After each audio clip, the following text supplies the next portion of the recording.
I think the end of year exams puts a lot of pressure on one single performance on one single day, whereas if they're being tested and throughout the year, obviously that's going to be of great benefit to, I think, most people.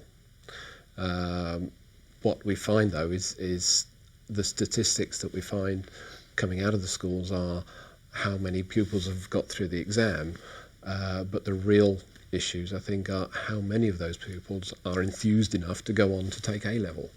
And those figures are there, but they're just not publicised. Well, now we're going to go to another clip where we're going to see some more practical science at St James's School in Barnet again, where we're going to see a couple of chemistry demonstrations, including one called Screaming Jelly Babies.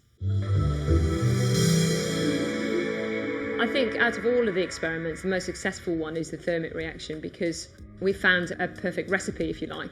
The technicians have managed to perfect the best way of setting the equipment up for us, and it lights exceptionally quickly and has a great effect. The thermic powder is bought in, so it's ready prepared, so it's just a matter of weighing out the correct measurements that we're going to use.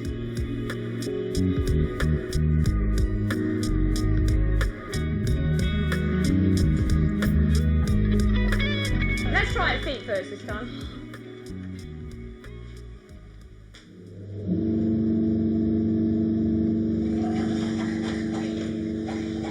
It certainly wouldn't, the lesson itself wouldn't have really had such an impact if it hadn't have been for those demonstrations.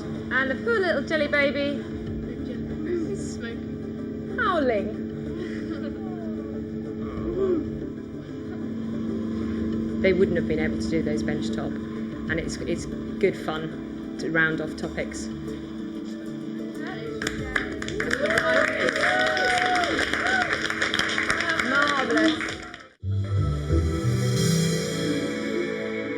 Paul, what did you think of that? Did you think it was just a trick to sort of liven up the end of the lesson, or do you think they were learning something? Oh, it was fantastic, yes. I mean, that's what you need, enthusiasm and making science fun, I think. And I think the point was made that scientifically it might not be quite the right thing, but at least it gets the children involved and interested and gives them some great memories. Can you understand that parents feel that these sort of experiments may be a bit dangerous for their children? I mean, do you think there's a public clamour for children not to be doing things like that are dangerous in school? A little bit, but I think we've gone over the other side now. We've now been so much impressed that health and safety is the number one issue that it's restricted what we can do. Do you think that's true, Catherine?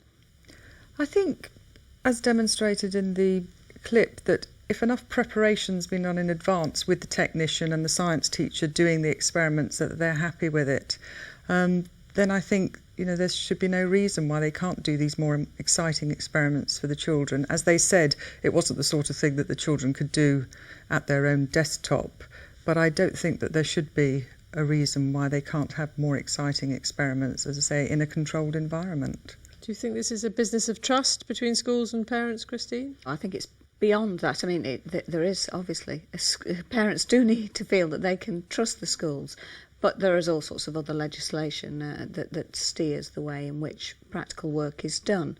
I think the demonstrations are fabulous, and they're great for both reinforcing what's been learnt or for hooking children into a topic at the start.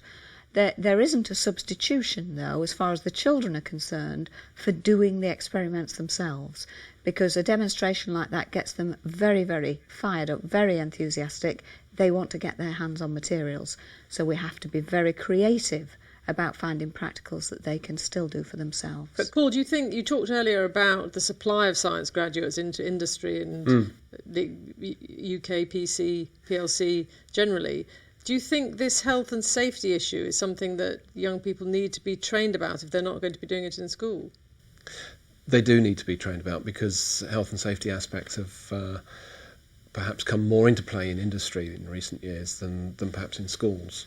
Certainly, I can't go onto a chemical plant now without being given all the right safety rules, and things that would take me perhaps an hour now take me 3 hours before we get all the right permissions and risk assessment and certificates.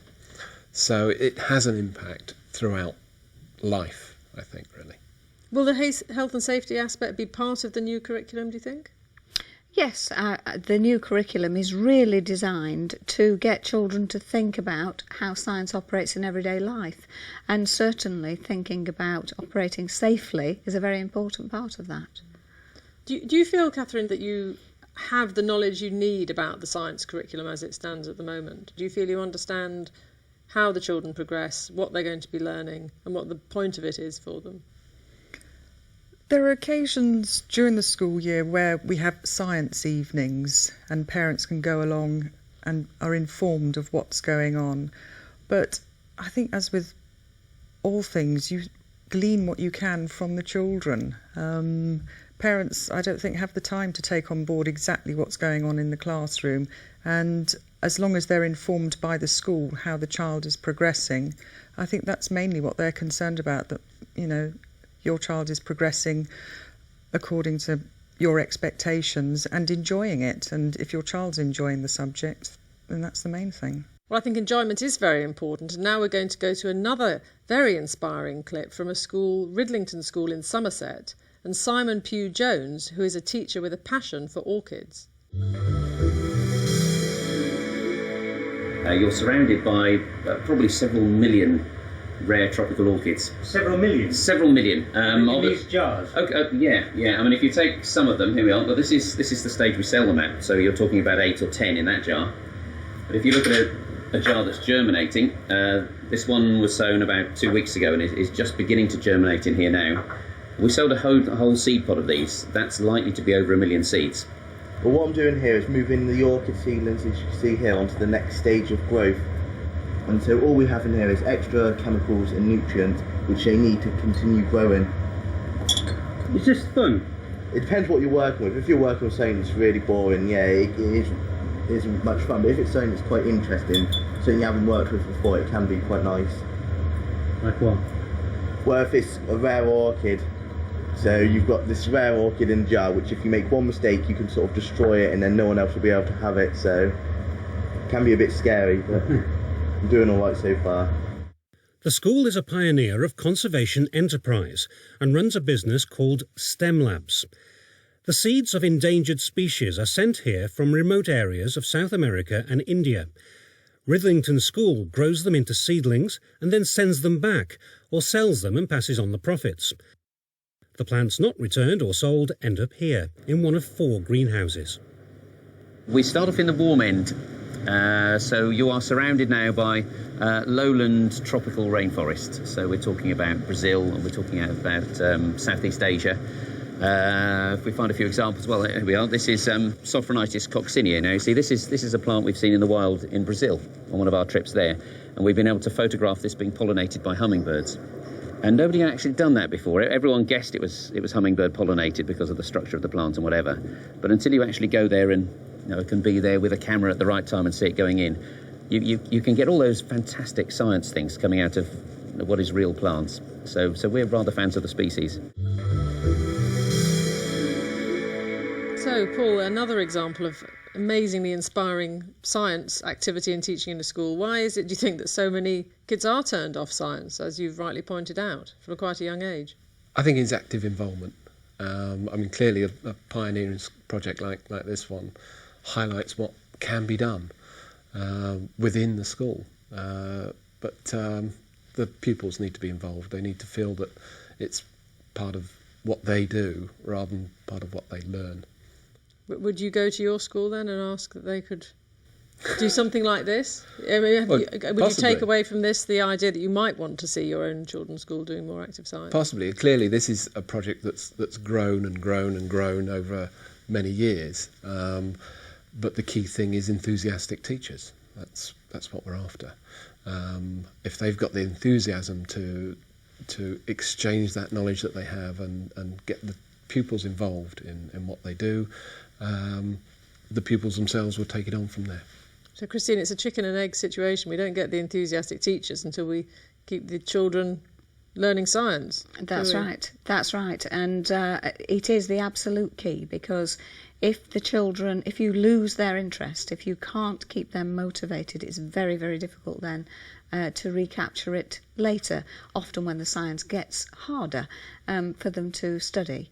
So it's very important that we do present science in an enthusiastic way, and for that really you need people who are themselves keen and interested in the subject.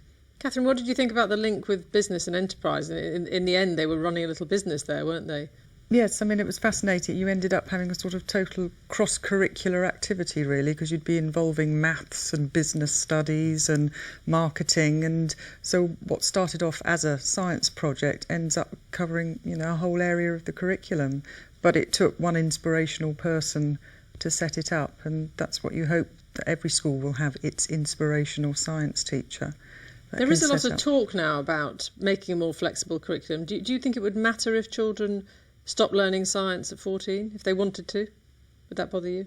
I think so, just because there's so much new technology and developments happening in the outside world that it would be nice if they could carry on, and that, as we saw with the discussion, the ethical discussion, that things from the outside world continue to be part of the curriculum. So with the new 21st century science, then they have that essential core where they relate the outside world to science, and that it isn't given up too early. What about your children then? You've got a son who's quite creative. Why do you think he didn't pursue scientific subjects into the sixth form? It never really entered into the field.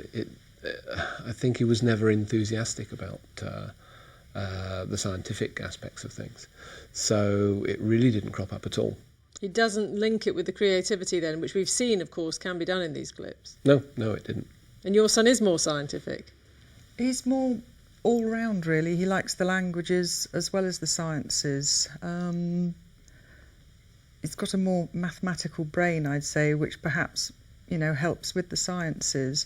But I think if children can keep a more sort of open mind and look at school across all the subject areas and try and keep up interests in all, then that's good. But I'm afraid if you don't have an interest in science, you don't want to pursue it further on. Or you need a very inspiring teacher. Well, I think there's more to say that would be helpful to parents, but I'm afraid we've got to end it there. You can have your say, though, by emailing parents@teachers.tv, and you can find all the information about programmes you have seen and more on our website at Teachers TV. Details at the end of the programme. Thanks to my guests, Christine, Paul and Catherine. Goodbye. And from myself, Fiona Miller, thanks for joining us, and until next time, goodbye.